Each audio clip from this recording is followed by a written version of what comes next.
요한일서 2장 7절 말씀부터 17절까지 한 절씩 교독의 말씀을 읽도록 합니다. 2장 7절부터입니다.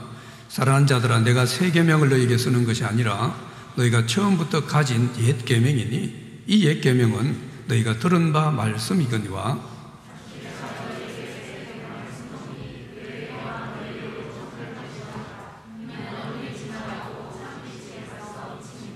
빛 가운데 있다 하면서 그 형제를 미워하는 자는 지금까지 어둠에 있는 자요,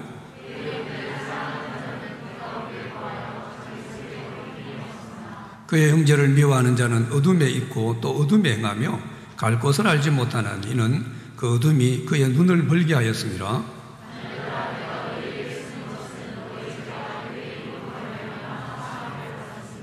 아벨아, 내가 너희에게 쓰는 것은 너희가 태초부터 계신 이를 알았으며, 청년들아, 내가 너희에게 쓰는 것은 너희가 악한 자를 이겼음이라.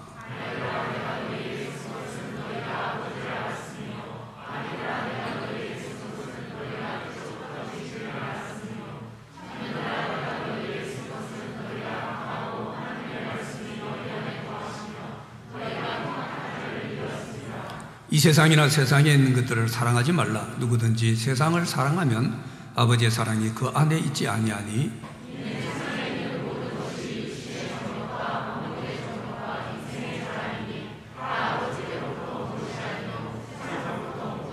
7습니다. 이 세상도 그 정욕도 지나가되 오직 하나님의 뜻을 행하는 자는 영원히 거하느니라. 아멘. 계속해서 우리 요한일서 말씀을 통해서요, 사귐이라는 문제를 생각합니다. 하나님과 사귀고 사람과 사귀는 이 문제입니다. 십자가죠. 이것이 우리 신앙의 실체라고 했습니다. 하나님과의 사귐이 없으면 우리 신앙의 실체를 놓칩니다. 그래서 많은 종교적인 열광, 열정, 이것이 이 하나님과의 사귐이 친밀하지 못하게 되면요, 사실은 어떤 면에서 실체 없는 그런 신앙. 그래서 신앙생활 하면서도 허하고 신앙생활도 채워지지도 않고 뭔가 또 다른 것이 없나라고 찾아다니는 우리 그런 마음만 생겨나게 되죠. 하나님과 사귄다라고 하니까 하나님 영이십니다. 영이신 하나님과 내가 사귄다라고 조금 와닿지 않는 그런 표현이 될 수도 있어요. 그래서 우리 인간관계에서 가장 밀접하게 사귈 수 있는 부부 사이를 좀 생각해 보면 좀 더 쉽게 이해가 되죠. 부부가 있습니다. 근데 이 부부가 사귐은 없고 동거만 있어요.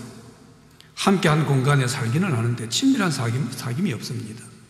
어느 나라든 어느 문화든 남녀가 사랑이 결혼하고 부부로 살아가는데 참 많은 부부 사이에 문제가 있고 어려움들이 있는 걸 보게 되죠. 근데 부부 관계를 망가뜨리는 이 문제는요, 여러 가지 환경적이고 여러 가지 상황적인 요소들이 많습니다. 뭐 어떤 이유든 많죠. 경제적이든 뭐든. 근데 사실은 부부 사이에 문제가 일어나는 본질적인 핵심은 두 사람 사이에 진정한 사귐이 없기 때문입니다. 사귐에 문제가 있는 거예요. 친밀한 사귐이 계속되고, 그래서 그 깊은 친밀한 사귐 가운데 서로의 마음을 알고 서로의 이 어떤 생각들을 이해한다라고 하면은 어떤 환경적인 문제가 있어도요, 그 관계를 깨뜨리기 어렵습니다. 근데 깊은 사귐이 없어요. 동거만 하는 겁니다. 그러니까 서로 어떤 마음인지 몰라요. 어떤 생각을 가졌는지 모릅니다. 그러니까 환경이 조금만 바뀌어도요, 그 관계가 깨어지는 그런 경우들 우리가 보게 되죠. 우리 이렇게 친밀한 사귐을 가진 부부들 보면요, 서로 얼굴 모양이 다른데, 생긴 게 다른데 시간이 지나가면서 참 닮아 보인다, 이런 이야기를 많이 하죠. 근데 동거만 하는 부부들은 좀 비슷한 것 같은데도 사실은 뭔가 이질적인 그런 모습을 보여지는 걸 우리 많이 봅니다. 여러분, 이건 부부 사이만이 아닙니다. 가족 관계도 마찬가지입니다. 가족들이 서로 동거만 합니다. 같은 공간에 사는데 동거만 해요. 사귐이 없어요. 마음을 나누지 않습니다. 그러면 사실은 자주 갈등이 일어납니다. 나중에 아주 심각한 상황까지 있는 그런 가족의 모습을 많이 보게 되죠. 근데 여러분, 가족들이 친밀한 사귐이 있다라고 하면요, 여러 가지 가정의 상황과 어려움이 있고 문제가 있어도요, 서로 마음과 생각을 합니다. 서로 배려를 합니다. 그리고 큰 문제까지는 일어나지 않게 되는 거죠. 부부관계도, 친구관계도, 심지어 목사와 성도와의 관계도 마찬가지예요. 스승과 제자 관계도 친밀한 사귐이 있게 되면 서로 닮아가는 그런 변화가 일어나게 되죠. 여러분, 사람과 사람 사이에서도 어때요? 정말 깊고 친밀한 사귐이 있으면 이 친밀한 사귐은 서로를 더 깊이 이해하게 되고 서로를 닮아가는 변화가 일어납니다. 사람 관계도 그래요. 그렇다면 하나님과 사귀면 어떨까요? 사람만 사귀어도 부부 사이에도 닮아가고 변화가 일어나는데 하나님과 우리가 제대로 사귀고 친밀하게 사귀게 된다면 우리 안에 얼마나 놀라운 변화가, 놀라운 일들이 일어나겠냐 이 말이죠. 그래서 우리가 행하는 모든 영적 생활의 초점은요, 하나님과의 사귐에다가 초점을 맞춰야 합니다. 예배 뭡니까? 예배 한번 나왔다 이런 문제가 아니고요. 예배는 내가 찬양을 하든 기도를 하든 이 말씀을 듣든 하나님과 사귐에 집중해야 됩니다. 이 사귐의 문제가 분명하지 않으면요, 우리는 동거하는 부부 같아요. 주님이 내 안에 들어와 계시긴 합니다. 내가 구원은 받은 것 같아요. 근데 내 안에 들어왔는 거 이상입니다. 없어요. 내 안에 그냥 계시기만 할 뿐이죠. 전혀 나하고 사귐이 없어요. 그 마음을 잘 몰라요. 그러니까 시간이 지나면서 신앙에 갈등이 생기게 되는 거죠. 주님과 사귐이 없는 예배입니다. 어느 순간부터 그 예배에 기쁨이 없어요. 감격이 떨어집니다. 우리의 기도도 주님과 사귐이 없어요. 그럼 기도가 어느 순간부터 뭡니까? 사귐보다는 내 요구만 자꾸 달라 그래요. 근데 어떻게 내 요구가 다 하나님 앞에 주어집니까? 다 안 주어지죠. 응답이 쉽게 말하면 다 안 된다는 거예요. 그러니까 기도가 힘이 빠져요. 기도해도 응답이 없는 거 재미가 없습니다. 이건 우리 교회 직분도 교회 봉사도 마찬가지입니다. 여러분, 우리가 예수를 믿으면 새로운 피조물이 된다라고 말씀하죠. 고린도서 5장 17절에 보면요, 그런즉 누구든지 그리스도 예수 안에 있으면 새로운 피조물이라. 이전 건 지나가서 보라 새 것이 되었다. 우리가 새로운 피조물이 됐다 그랬어요. 그럼 우리가 새로운 피조물이 되었다라고 해서 예수 믿고 나서요, 그럼 그때부터 우리 얼굴이 달라지거나 내 몸이 우선 더 근육질이 되거나 더 얼굴이 이뻐지거나 그런 게 아닙니다. 분명히 예수 믿고 새로운 피조물이라고 했는데 내 모양 그대로예요. 내 실력 그대로입니다. 내 지식이 지금까지 배우고 내가 경험한 거 이상 없어요. 새로운 피조물이 됐다고 해서 내 안에 무슨 새로운 지식이 많아지고 막 똑똑해지고 그러지 않는다는 겁니다. 예수 믿고 새로운 피조물이다라고 했는데 우리 새로운 피조물이에요. 근데 아무도 달라진 건 없어요. 그래서 많이 좀 혼란해하기도 합니다. 뭐가 새로운 피조물인가? 예수 믿고 우리가 새로운 피조물이 되었다라고 하는 이 새로운 피조물이라고 하는 이제 새 것이 되었다라고 하는 가장 큰 중심의 핵심이 뭐냐면요, 관계 맺는 것이 달라진 겁니다. 그래서 우리 믿음이 깊어지면요, 더 믿음이 깊어질수록 우리는 관계 맺는 것이 이전과는 완전히 달라집니다. 사람들과의 관계뿐만 완전히 달라져요. 새로운 피조물이요. 이전과 똑같이 싫은 사람 싫고 그럴 수 없어요. 우리는 새로운 피조물이에요. 미운 사람 계속 미워할 수 없어요. 새로운 피조물. 보라 새 것이 되었어요. 우리는 새 것입니다. 사람 관계뿐만 아니라 사실은 우리가 만나는 상황, 여러 가지 환경, 사건 이런 것들을 대하는 관계도 달라집니다. 그래서 우리가 믿음이 더 좋아지게 되면 사람들이 우리 보고요, 야, 좀 달라졌다 이런 이야기를 해요. 근데 인물은 그대로예요. 내 사는 형편도 우리 집도 그대로예요. 근데 나보고 달라졌대요. 뭐가 달라진 거예요? 사실은 관계의 모습, 이 관계하는 것이 달라진 것을 말하는 겁니다. 여러분, 요한일서에서 계속해서 사귐을 말씀하는데 이 사귐은 결국 뭡니까? 관계의 문제입니다. 자, 오늘 이 본문 가서는 뭡니까? 우리가 이 사귐을 바르게 하는, 하나님과 사귐이든 사람과의 사귐이든 이 사귐을 바르게 하는 관계의 방법이 뭐냐 하면 사랑이라는 거예요. 사랑이 없이는 사귐이 없습니다. 오늘 본문에서 우리가 하나님과 더 깊은 사귐이 있기 위해서는 사랑해야 될 대상을 바라라는 거예요. 그래서 우리가 주님과 좀 친밀한 사귐이 부족하다, 뭔가 문제가 있다면요, 가장 우선적으로 점검해야 될 것은 내가 지금 사랑하는 것입니다. 본문은 두 가지를 이야기를 합니다. 물론 중간에 잠깐 삽입된 말씀이 있습니다만, 내가 주님과 더 친밀한 깊은 사귐을 갖기 위해서 사랑해야 될 건 뭔가, 또 사랑하지 말아야 될 것은 뭔가, 본문은 그것을 말씀합니다. 먼저는 뭡니까? 우리가 친밀한 사귐을 위해서는요, 형제를 사랑해야 된다 말씀합니다. 자, 오늘 7절에 한번 보십시오. 조금 말을 복잡하게 해놨어요. 자, 요한이 7절에 보면 사랑하는 자들 내가 새 계명을 너희에게 쓰는 것이 아니라, 새 계명 쓰는 게 아니라 그래요. 그러면 처음부터 가진 옛 계명인데 이 계명은 너희가 들은 말씀이다. 그렇게 지금 이야기를 합니다. 그러니까 이 말씀 뭐냐면요, 옛 계명이든 새 계명이든 모든 계명, 하나님 말씀은 그 속에 본질적인 명령이 바로 사랑이다라는 것을 강조하는 겁니다. 어떤 계명이든 우리가 어떤 말씀을 지키든요, 신앙적인 우리의 모든 행위는 사랑으로부터 진행이 돼야 되는 겁니다. 여러분, 예배도 마찬가지입니다. 이 사랑이 없는 예배가 무슨 예배예요? 기도도 마찬가지예요. 사랑이 없는 기도가 무슨, 봉사도 뭡니까? 교회 봉사도 뭐든 뭡니까? 사랑이 없이. 이게 다 사랑으로 시작돼야 되고 사랑으로 진행되어져야 돼요. 그래야 바로 하나님과 깊고 친밀한 바른 사귐의 모습이 되는 겁니다. 가끔씩 보면 어때요? 율법은 지킵니다. 말씀은 열심히 지켜요. 사랑이 없이 지켜요. 교회 안에서도 많이 봅니다. 저는 수도 없이 봐왔습니다. 엄청 열심히 하는데, 엄청 열심히 말씀을 지키는데 사랑이 없어요. 그런데 그러다 보니까 어떻게 돼요? 내가 말씀을 지키는 것으로 다른 사람을 해칩니다. 내가 말씀을 지키는 것으로 사람들을 힘들게 합니다.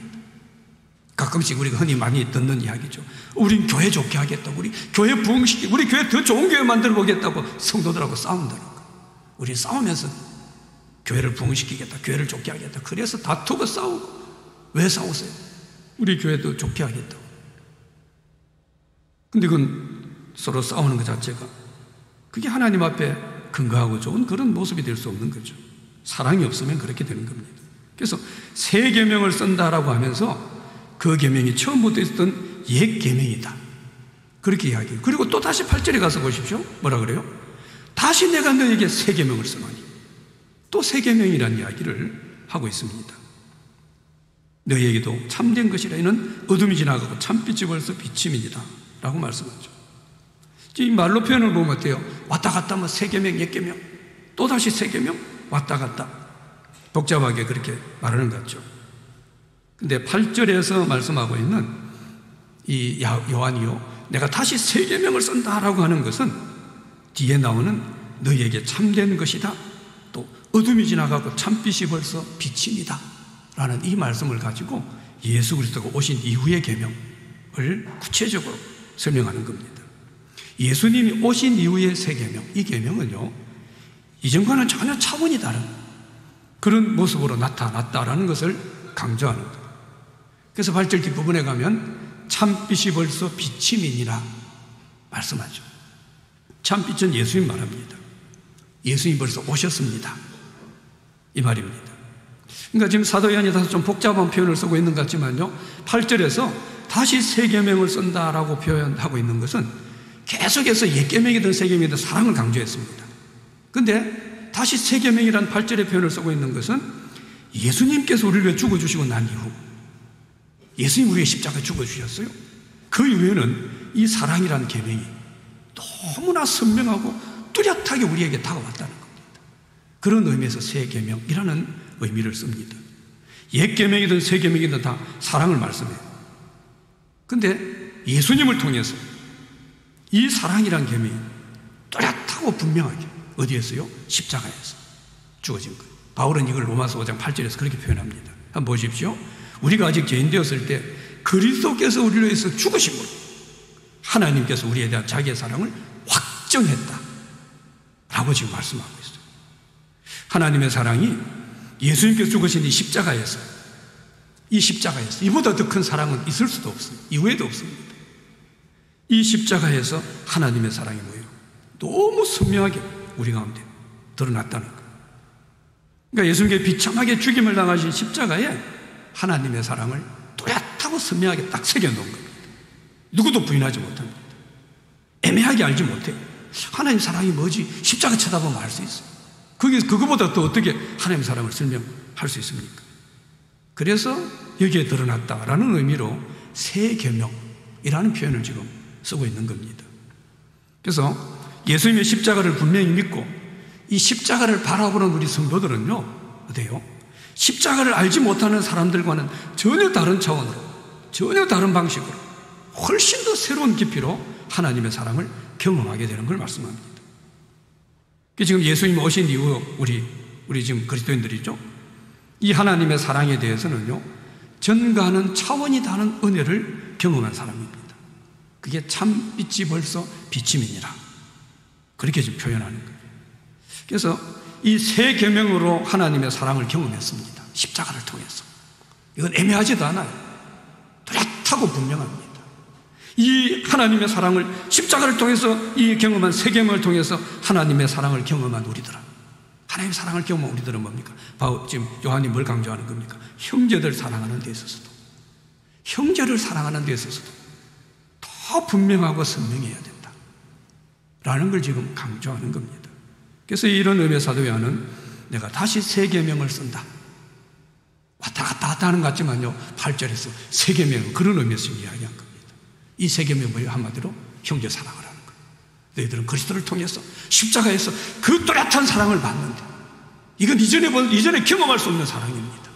이건 세 계명이에요. 이 경험을, 이 사랑을 경험한 너희들은 어떻게 해요? 형제들을 뚜렷하게 사랑해야 된다. 그래서 세 계명이란 좀 복잡하지만 표현을 하고 있습니다. 자, 이런 점에서요, 9절부터 11절에 보면은 우리 신앙을 평가하는 데 있어서 아주 단순 명료한 그런 기준을 말씀합니다. 9절 한번 보십시오. 빛 가운데 있다 하면서 형제를 미워하는 자는 지금까지 어둠이 있는 자예요. 빛 가운데 있다 뭡니까? 빛 가운데 있다. 빛 대신 예수 믿는다. 나는 빛 대신 예수님과 교제한다. 사귐을 가진다. 이 말이에요. 나는 예수 믿는다. 예수님과 교제하고 있어요. 라고 하면서 자기가 뭐예요? 형제를 미워하는 사람은 사실은 지금까지 어둠에 있는 사람이다. 라는 겁니다. 나는 빛 가운데 있어요. 난 예수 믿어요. 난 주님과 친밀하게 사귀어요. 나는 하나님 음성도 들어요. 뭐 신령한 꿈도 꾸고 뭘 봐요. 난리를 쳐도 뭡니까? 내가 지금 형제를 미워한다라고 하는 것은 사실은 어둠에 사로잡혀 있는 거예요. 우리가 빛 대신 하나님과 함께 있으면 형제를 사랑하는 것은 지극히 당연합니다. 이미 참빛, 이 참빛이 벌써 비쳤어요. 빛이신 하나님의 사랑이 우리에게 비춰졌어요. 그래서 우리에겐 하나님의 사랑이 들어온 겁니다. 그래서 자연스럽게 이웃을 사랑하게 돼요. 이건 우리가 아는 사랑이 아닙니다. 인간적인 어떤 사랑이 아니에요. 하나님의 사랑이 들어왔기 때문에 이 사랑을 통해서 다른 형제들을 자연스럽게 사랑하게 되는 거예요. 그러니까 예수 믿으면 뭡니까? 형제를 사랑하게 되는 거예요. 지금 요한이 강조하는 건 바로 그 말씀입니다.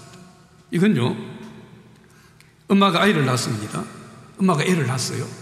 애를 낳고 나서 애를 어떻게 사랑하는지 몰라요. 그때부터 애기 낳고 나서 학원 쫓아다니면서 등록해가지고 애는 어떻게 가르치고 기저귀를 어떻게 하고 배우는 게 아닙니다. 그냥 애 낳고 나면 어때요? 엄마가 애를 낳고 나면 어때요? 자연스럽게 아이를 사랑하는 걸 배워요. 내 목숨보다 아이를 더, 내가 떨어지고 넘어져도 뭡니까? 아이는 안고 있어요. 그 학원에서 배운 거 아닙니다. 애를 낳는 순간 그건 배우는 거예요. 바로 그런 것처럼 어때요? 우리가 빛 가운데 있다, 예수님을 믿었다, 하나님의 빛을 받았다라 그러면요, 자연스럽게 사랑이 된다는 거예요. 이건 배우는 게 아니라는 거예요. 근데 내가 빛 가운데 있다고 하면서 형제를 미워한다라고 하면 사실은 지금까지 어둠에 있는 자다라고 요한이 이야기하는 거죠. 오늘 말씀에서 보면요, 사도 요한은 하나님을 빛이라고 계속했죠, 앞에서. 그리고 이 빛 대신 하나님과 우리가 교제하기 위해서는 우리 빛 가운데 행해야 된다. 그게 하나님과 사귐이라고 이야기했어요. 근데 오늘 한 단계 나가서 뭐라고 합니까? 그러면 빛 가운데 거하는 것은, 우리 빛 가운데 하나님과 사귀는 것은 뭡니까? 형제를 사랑하는 것이다. 그러니까 하나님과 우리가 사귀는, 빛 대신 하나님과 우리가 사귐과 교제를 가지는 핵심적인 요소를 형제 사랑으로 이야기하고 있는, 여기에 우리는 주목을 해야 돼요. 여기에 우리 하나님과 사귐이 거의 절대적이라는 거예요. 형제 사랑이. 근데 얼마나 우리 많은 핑계가 있습니다. 사랑하지 못할 이유, 내가 미워할 수밖에 없는 이유. 우리 사귐이라고 하는 것은 형제를 사랑하지 않고는 진정한 사귐이 없다라는 게 지금 요한이 못 박는 거예요. 실제로 어때요? 내가 누군가를 미워하고 있어요. 미워하는 사람이 있습니다. 내가 용서하지 못하는 사람이 있어요. 그럴 때 어때요? 우리 모두가 경험합니다. 거듭난 성도라면 다 경험해요. 그럴 때는 하나님과 친밀한 사귐이 어려워요. 하나님과 깊은 교제가 어렵습니다. 내 속에 미움이 있을 때는요. 누군가 용서하지 못한 사람이 어려워요. 어떤 이유에서든지 누군가를 내가 용서하지 않고 있으면 하나님과 친밀한 깊은 사귐 없어요. 만약에 내가 그런데도 나 하나님과 사귀고 있어요. 난 뭐 별거다 하나님과 교제하고 있어요. 사실은 대단히 위험한 영적 착각에 빠져 있는 거예요. 헛된 교제를 하는 거예요. 그리고 실제로 우리 주위에 그런 사람 많이 봅니다. 사람을 미워하면서 맨날 사람들 욕을 하고 비판하면서 자기는 무슨 신령한 세계를 다 경험한 것처럼 이야기하는 사람들, 다 거짓 경험입니다. 왜요? 성경이 그리 말씀하니까. 제 이야기가 아니에요. 하나님, 만약에 그렇지 않다면 하나님 말씀이 거짓말이 되는 겁니다. 10절에서 보십시오. 그 형제를 사랑하는 자는 참빛 가운데 가야 자기 속에 거리낌이 없어요. 형제를 사랑하는 사람입니다. 참빛인 하나님과 함께 교제하는 거예요. 그분과 사귀는 거예요. 거리낌이 없습니다. 왜요? 빛 안에 있으니까. 거리낌이 없죠. 여러분, 우리가 신앙생활하고 주님과 좀 더 친밀한 사귐을 가지는 믿음을 우리가 가지게 되는데요, 참 너무 많은 경우 우리가 생겨나는 문제가 이 관계에서 문제죠. 그래서 끓이김이 생기는 것을 많이 경험합니다. 가족 간에 용서하지 않는 사람이 있을 때, 성도 중에 불편한 성도가 있습니다. 그럴 때는 어때요? 아무리 내가 교회 봉사를 열심히 하고 뭐 엄청 많은 돈을 갖다 바쳐 헌금을 해도 뭡니까? 늘 내 마음에 끓이김이 있어요. 신기합니다. 그렇게 교회 봉사를 많이 하는데도 누구한테 말 못해도 자기 안에는 끓이김이 있어요. 그때 참빛 가운데 있지 않고 어둠 가운데 있기 때문이죠. 자, 11절도 한번 보십시오. 한번 다 같이 한번 읽어볼까요? 시작. 그의 형제를 미워하는 자는 어둠에 있고 그의 눈을 멀게 하였습니다. 제가 말씀을 준비하면서요, 이 말씀이 참 무섭기도 하고 두렵기도 했어요. 형제를 미워하는 자는 어때요? 어둠 속에 있어요. 그리고 어둠에 행하며 살아갑니다. 형제를 미워하는 사람. 그래서 어때요? 갈 곳을 알지 못한대요. 그러니까 형제를 사랑하지 않고 있으면 어떻습니까? 자기가 인정하든 인정하지 않든 어때요? 내가 아무리 대단한 열심을 내고 뭐 아무리 신앙생활을 열심히 해도 사실은 형제 사랑하지 않는 사람 어둠에 있는 것이에요. 그리고 어디로 가야 될지 모르고 뭐 어디로 가야 될지도 모르면서 뭔가 열심히 하고 있는 겁니다. 우리 신앙 안에서 이런 위험들이 얼마나 많습니까? 요한은 11절 후반절에서 이유를 설명해줘요. 형제를 사랑하지 않는 사람은 어때요? 어둠이 그의 눈을 어떻게 했습니까? 멀게 했다라고 말씀했어요. 형제를 사랑하지 않는 사람은 오늘 성경이 말씀하는 정의입니다. 내가 형제를 사랑하지 않는 사람은 뭡니까? 어둠을 통해서 내 눈이 먼 사람이에요. 나는 장님입니다. 이게 성경이 형제 사랑하지 않는 사람에 대한 성경적 정의입니다. 어둠이 눈을 멀게 했다. 이 말씀 뭡니까? 우리가 우리 믿는 사람들이요, 형제를 사랑하지 않는 것이 얼마나 무서운 것인가를 지금 말씀합니다. 우리 단지 근데 난 저 사람 싫어요, 이런 정도 아니라는 것을 설명하는 거예요. 왜요? 사귐 때문입니다. 하나님과 사귐 때문에 지금 요한은 이런 설명하고 있는 거죠. 그래서 내가 예수를 믿는데요, 여전히 내 속에 미운 사람이 있어요. 내가 믿음이 자라가는 것 같은데 내가 용서되지 않는 사람이 있다면 나는 어둠 속에 사로잡혀 있다라는 걸 인정해야 됩니다. 형제를 사랑하지 않는 사람이 어둠에 있다. 이건 뭡니까? 누군가가 우리 눈을 가린 거예요. 그걸 마귀, 어둠으로 표현했지만 마귀입니다. 그래서 눈이 멀어서 어때요? 진짜를 제대로 보지 못합니다. 그러니까 진짜를 제대로 보지 못할 때 어디로 가는지도 모르요. 그러면서 살아가요. 아무리 열심히 살아요. 우리 중에 누구도 저부터 해서 어떻습니까? 내 마음에 들지 않는 사람이 없을 수 없어요. 내 마음에 안 드는 사람이 있죠. 나를 너무 힘들게 하는 사람 용서하는 거 참 쉽지 않습니다. 그래서 이 말씀들은 참 우리에게 그 자체로 부담이죠. 어떻게 저런 말씀을, 너무 불편하기도 하고 부담스러운 그런 말씀입니다. 어떻게 저렇게 미운 짓을 하는데 어떻게 내가 용서할 수 있나? 미워한 짓 할 만하니까, 내가 미워할 만한 짓을 했으니까 내가 미워한다 그러죠. 또는 내가 저 사람에게 당한 것이 얼마나 내가 억울한 일을 당했는데 어떻게 내가 저 사람을 용서할 수 있고 어떻게 사랑합니까? 사실 우리 대부분 생각은 이런 생각입니다. 근데 우리가 분명히 해야 되는, 우리는 새로운 피조물이에요. 거듭난 성도입니다. 그래서요, 내 느낌이나 내 기분이나 내 억울함, 이걸 밀어붙이기보다는요, 성경이 뭐라고 하는가, 하나님 어떤 기준으로 말씀하시는가, 여기에 대해 집중해야 됩니다. 그래야 더 깊은 사귐을 가질 수 있어요. 많은 사람들이 하나님이 그런 말씀이 있어도 뭡니까? 자기 느낌과 자기 억울함, 다 우리 혼적인 겁니다. 다 우리 삶이 어렵거나 어려운 사람들은 내 혼적인 것에 너무 집중하는 사람들, 이런 것들에 너무 그냥 주장하는 사람들은 어때요? 하나님 말씀하셔도 나는 그럴 수밖에 없다라고 우깁니다. 이건 하나님 앞부분이에요. 우리 앞부분에 나온 성경적에 보니까 하나님을 거짓말하는 자로 만들다 이런 표현이 있었죠. 얼마나 하나님 앞에 두려운 말씀입니까? 내가 막 우기면 뭡니까? 성경은 그렇게 말씀하고 있는데 하나님 말씀은 그래도 나는 이래요라고 내 어떤 내 경험과 내 억울함을 가지고 우기고 있으면 뭡니까? 하나님을 거짓말쟁이로 만드는 겁니다. 이건 참 무섭고 두려운 그런 말씀이죠. 형제를 사랑하지 않으면 나는 어둠이 있다. 어둠이 내 눈을 멀게 했다. 그래서 나는 진짜로 봐야 될 것을 지금 보지 못하고 있다. 생각해야 돼요. 그래서 우리가 좀 더 영적으로 솔직하려고 하면요, 내가 지금 미워하는 사람이 있다 그러면요, 내가 미워하는 사람이 있어요. 그럼 내가 좀 영적으로 솔직하려고 하면은 나는 진짜는 보지 못하고 산다. 나는 진짜는 보지 못하고 있어. 그렇게 생각해야 됩니다. 그래서 빨리 어때요? 진짜를 보기 위해서라도 어떻습니까? 이걸 해결해야 돼요. 용서해야 됩니다. 사랑해야 됩니다. 내가 진짜는 보지 못해요. 그러니까 어때요? 진짜가 있습니다. 진짜는 보지 못하고 어때요?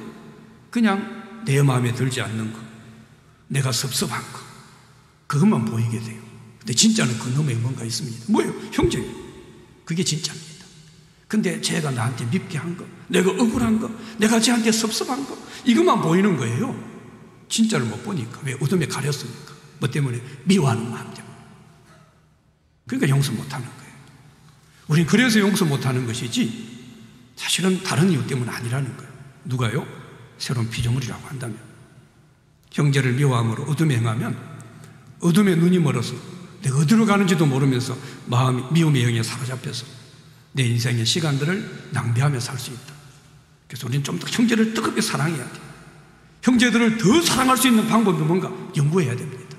더 사랑할 수 있는, 내가 먼저 다가가고 내가 먼저 용서하고 내가 먼저 필요하면 선물도 주고 형제를 더 사랑할 수 있는, 그럴 때 우리는 빛 가운데 가며 거리낌 없이 주님과 아주 깊고 친밀한 그런 사귐을 누리게 되죠. 이 은혜가 우리 안에 넘치기 바랍니다. 그 다음에 두 번째 이야기하는 게 뭡니까? 사랑하지 말아야 될 겁니다. 형제는 사랑해야 되는데 우리가 더 깊은 사귐을 해서는요, 세상이나 세상에 있는 것을 사랑하지 말라 말씀합니다. 15절에 보십시오.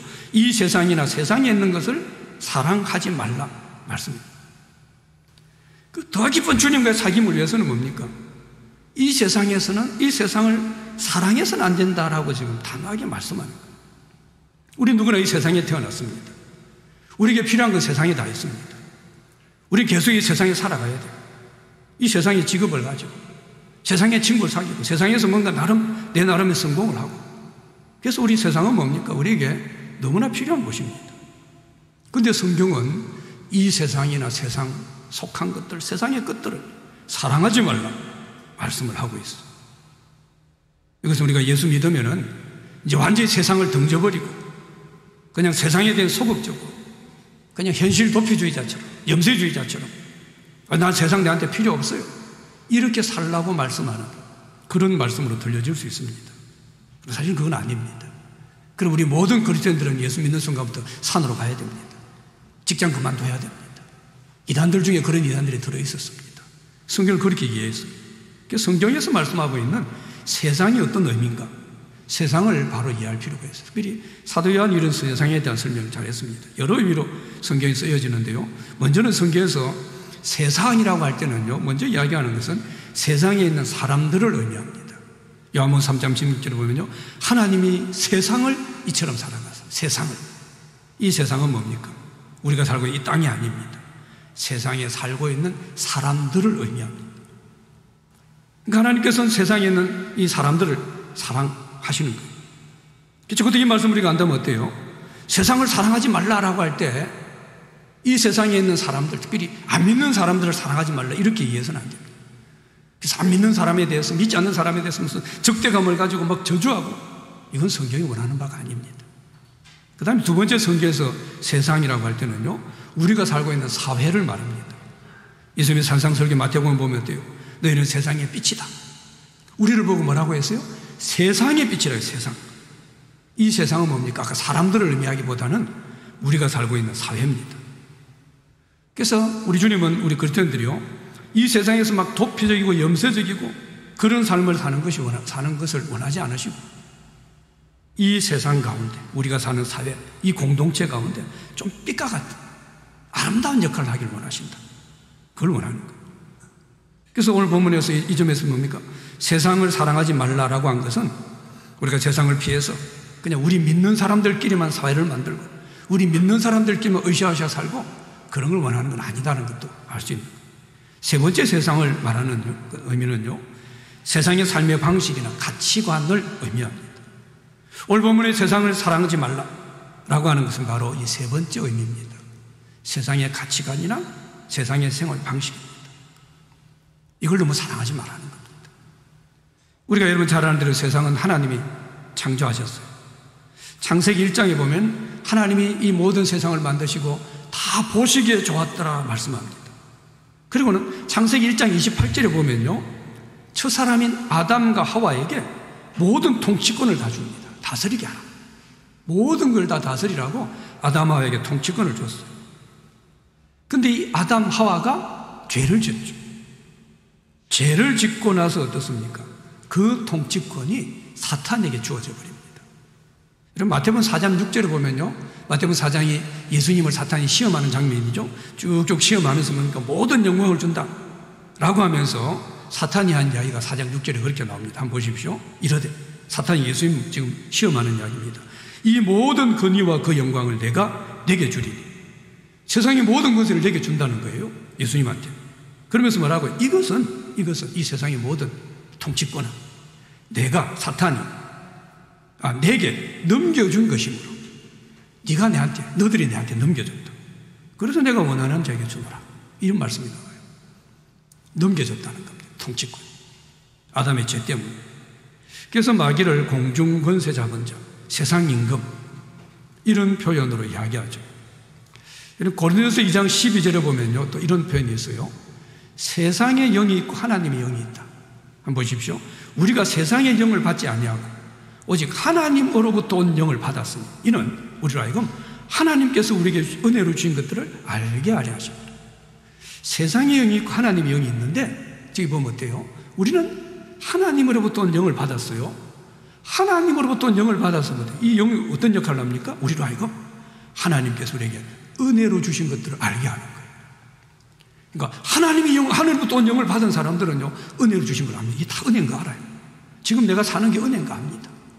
근데 세상의 영을 받은 사람들은 모릅니다. 내가 잘했어, 내가 잘났어, 내가 열심히 해서 부자가 됐다 그래. 하나님 은혜라는 거 몰라요. 하나님의 은혜는 어떻게 해요? 하나님의 영, 하나님으로부터 온 영을 받은 이 받은 사람이 하나님의 은혜를 알게 하려 하십니다라는 거예요. 여러분, 이 세상의 어떤 모든 것은요, 세상에 있는 모든 것들은 어떤 모습으로든지요, 어떤 영의 지배를 받고 살아갑니다. 오늘 본문에서 세상이나 세상에 있는 것들을 사랑하지 말라라고 하는 것은 바로 이 세상 임금, 공중권세 잡은 자인 마귀가 주도하는 세상의 영, 이 아래 살아가는 세상을 말하는 겁니다. 15절 후반절에 보면요, 누구든지 세상을 사랑하면 아버지의 사랑이 그 안에 있지 아니하니. 이 말씀도 우리에게 바로 적용되는 말씀이에요. 누구든지 세상을 사랑하면 이 세상의 것들, 세상의 가치관, 사탄이 공중권세 잡고 있는 그 악한 것들, 이런 것들에 사로잡혀서 그걸 사랑하게 되면 우리 안에 하나님의 사랑이 없어요. 그러니까 내가 교회를 다니고 예수를 믿는다고 하면서도 너무 세상에 푹 빠져 있다면 사실은 그 사람은 실제로는요, 주님의 사랑을 모르는 것입니다. 그래서 늘 우리는 어때요? 우리의 모든 것들이 하나님께로부터 온 것인지 아니면 세상으로부터 온 것인지 분별해야 돼요. 자, 그래서 이제 16절에 우리가 잘 아는 말씀 이야기하죠. 이는 세상에 있는 모든 것이 육신의 정욕과 안목의 정욕과 이생의 자랑이니 다 아버지께로부터 온 것이 아니요 세상으로부터 온 것이다 말씀합니다. 자, 이 세상의 영이 있다 그랬죠? 이 세상의 영이 우리를 육신의 정욕과 안목의 정욕과 이생의 자랑으로 자꾸 끌고 가게 됩니다. 그래서 우리가 세상의 영을 따르지 않고 하나님의 영을 따르는 그런 삶이 되려고 하면은 세상을 사랑하면 안 돼요. 그리고 세상 안에 있는 것들, 사실은 이것은 어떨 경우는 물질적인 것도 포함될 때가 있습니다. 단지 물질을 사랑하지 말라 그런 의미는 아니지만 여러 가지 우리 가운데 보여지는 물질을 통해서 우리 안에 육신의 정욕과 안목의 정욕, 이생의 사랑을 따라 살게 되는 이 세상의 영, 이걸 따라 살지 말아야 된다라는 걸 말씀합니다. 그래서 여러분, 세상에 있는 모든 것은요, 육신의 정욕과 안목의 정욕, 이생의 자랑으로 우리를 이끌어갑니다. 그게 아까 뭐예요? 세상의 가치관, 세상의 영, 이것이 우리를 그렇게 이끌어가는 거예요. 자, 여기서 지금 세상의 속성을 세 가지로 좀 이야기를 하고 있죠. 육신의 정욕, 안목의 정욕, 또 이생의 자랑, 자라는 이야기죠. 자, 육신의 정욕은 뭡니까? 사람들 마음속에 있는 타락한 본성을 따라 살려고 하는 겁니다. 하나님께서 허락하지 않는 육신의 욕망, 자기 욕망을 채우려고 더러운 본성을 채우려고 하는 거예요. 이게 육신의 정욕이에요. 갈수록 사람들이 어때요? 육신의 정욕만 채우려고. 그래서 내 정욕, 육신의 정욕을 채우려고 다른 사람 인격을 무시하는 모습들, 그렇게 살아가면서 이게 부끄러운 줄도 모르고 살아가는 그런 모습들이 갈수록 너무 우리 주위에 많습니다. 우리가 이 세상을 사랑하게 되면 육신의 정욕을 추구하고 살아가게 돼요. 자꾸 육신적인 것들, 그건 대부분 이제 물질적으로 흘러가게 돼 있어요. 그러다 보니까 어때요? 하나님과 더 깊은 사귐을 갖기 어렵습니다. 그 다음에 안목의 정욕을 이야기하죠. 안목, 이건 보는 눈을 통해서 유혹받는 그런 죄악을 말하죠. 여러분, 우리 육신의 정욕이면 내 육신으로 짓는 정욕이요, 시작되는 게 바로 눈입니다. 아담하와 선악과를 봄으로 눈으로 시작됐죠. 그래서 우리는 눈의 전쟁에서 승리해야 됩니다. 보는 것이 먼저 승리하지 못하면 영적 전쟁에서 이기기 어렵습니다. 여러분, 전쟁을 할 때요, 최전방, 최전선이 최전방. 우리 영적 싸움을 함에 있어서도 이 최전선, 그러니까 내가 따로 가가지고 싸우는 전방입니다. 이걸 너무 뒤에다 두지 말고 앞에다 둬야 돼요. 눈이 우리의 영적 싸움의 최전선이 돼야 됩니다. 그래서 여기에서 먼저 승패를 내려고 해야 돼요. 쉽게 말하면 뭡니까? 전쟁이 저기 쳐들어가요. 저 뒤로 돌아가가지고 거기서 싸우려고 하지 말고 앞으로 가라는 거예요. 앞으로.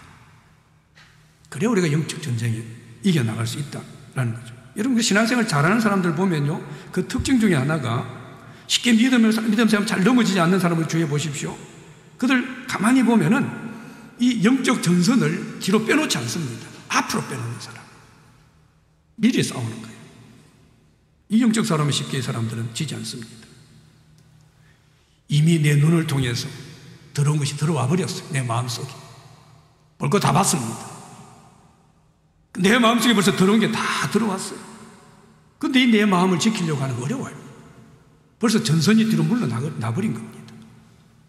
그래가지고 막 애를 쓰고 이겨보려고 그러고, 저는 뭐 해봐야 뭡니까?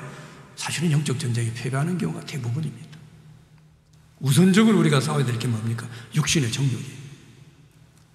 이걸 전선을 앞에 당겨놓는 거예요. 내 마음, 내 생각, 여기에 무슨 생각이 들기 전에 눈으로 보는 것들. 아담하와가 선악과를 보고 그걸 먹고 마시고 죄를 지은 것처럼 아예 보는 문제, 이 안목의 정욕에 있어서 우리는 뭐 싸우려고 해야 돼요. 이생의 자랑을 이야기하죠. 이건 자기 자신을 자랑하려고 하는 겁니다. 원래 우리 인간은 하나님을 자랑하고 높이도록 창조된 사람들이에요. 근데 죄 때문에 우리를 자랑하는 겁니다. 원래 우리는 그런 존재가 아닙니다. 그래서 죄의 영향이 우리 가운데 적어지고 하나님의 은혜가 깊어지면 깊어질수록 우리에게 생기는 특징 중에 하나가요, 나를 자랑하기보다는 막 하나님을 높이고 싶습니다. 이게 하나님 제대로 만나는 거예요. 우리가 자기를 자랑하는데 어때요? 이 세상의 영이 우리 육신의 욕구를 자꾸 부추기는 거예요. 그래서 자꾸 내 육신의 욕구를 부추겨가지고 하나님을 높이기보다는요, 자기 자신을 높이도록 막 자극을 하는 겁니다. 이게 세상의 영입니다. 이게 세상의 가치, 세상에 가지고 있는 정신들이에요. 자기가 이 세상에 가지고 있는 것들, 그걸 가지고 다른 사람들 앞에서 자기 자신의 의미를 과시하는 거죠. 근데 이렇게 이생의 자랑, 막 자기를 드러내고 과시하려고 하는 것은 사실은 뭡니까? 자기 스스로 만족하지 못해서 그래요. 자기 스스로 만족을 못하는 거예요. 그러니까 자기 성공이나 내가 가진 것들이나 내 학벌이나 내 잘생긴 것이나 내가 뭐 돈이 많은 것이나 이걸 가지고 막 자랑하려고. 이렇게 막 자랑할 것이 없으면 어때요? 열등감에 빠져요. 그리고 막 다른 사람을 시기하면서 진짜 중요한 내 인생을 놓칩니다. 내 인생을 즐기지 못해. 사실은 그런 사람들이 우리 주위에 얼마나 많은지 몰라요. 대다수 이생의 자랑, 이게 빠져있는 거예요. 그래서 우리 인간들은 어때요? 내 안에 있는 진짜 가치 있는 것, 내 안에 진짜 가치 있는 것, 이게 없기 때문에 내가 가지고 있는 것들, 나하고 관계된 것들, 이걸 가지고 자랑을 하는 거예요. 이게 이생의 자랑이죠. 좀 덜 된 사람들일수록 어때요? 참 유치한 것들 가지고 자기 과시하는 거죠. 어떨 땐 막 혀가 차집니다. 저게 자랑거리인가 싶어요. 너무 유치한 걸 가지고 자랑을 해요. 이런 육신의 정욕, 안목의 정욕, 이생의 자랑, 이건 하나님께로부터 온 것이 아니다. 세상으로 본 것이다 말씀합니다. 지금 마지막 17절 말씀 한번 읽고 마칩시다. 시작.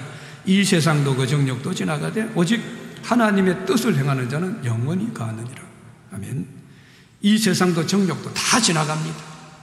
근데 뭐만 남아요? 하나님의 뜻을 행하는 것. 여기서 하나님의 뜻을 행하는 자, 행하는 것을 강조해요. 사도 요한 앞에서도 지키는 것, 말씀을 지키는 것, 말씀을 행하는 것 계속 강조했습니다. 이것은 우리가 의지적으로 지키고 행하는 것, 이것이 하나님 안에 영원히 거하게 되는 것임을 강조하는 겁니다. 그래서 하나님과 더 친밀한 사귐을 가지려고 하면은 분명히 우리가 의지적으로 내가 사랑해야 될 것 사랑하고 사랑하지 말아야 될 것은 분명히 사랑하지 않는 이런 모습이 필요해요. 하나님은 우리 의지까지 바꾸지 않습니다. 근데 하나님은 우리 의지를 도와주시고 자꾸 내가 세상의 영을 따르려고 하고 자꾸 육신의 정욕에 빠지려고 하고 그러면요 내 의지를 하나님이 도와주시기를 기도해야 됩니다. 우리 의지를 바꾸시는 분은 아니지만 내 의지를 도와주는 그게 바로 기도입니다. 하나님 앞에 기도하게 되면 하나님께서 내 의지가 결정하고 내 선택하는 것을 하나님이 도와주시게 되는 거죠. 오늘 사도 요한은 하나님과 사귐의 문제를 내가 사랑해야 되는 것들, 사랑의 문제로 이야기합니다. 내가 얼마나 사귐을 가지고 있는가, 내가 어떤 걸 사랑하고 있는가 점검하고 돌아보면 알 수 있습니다.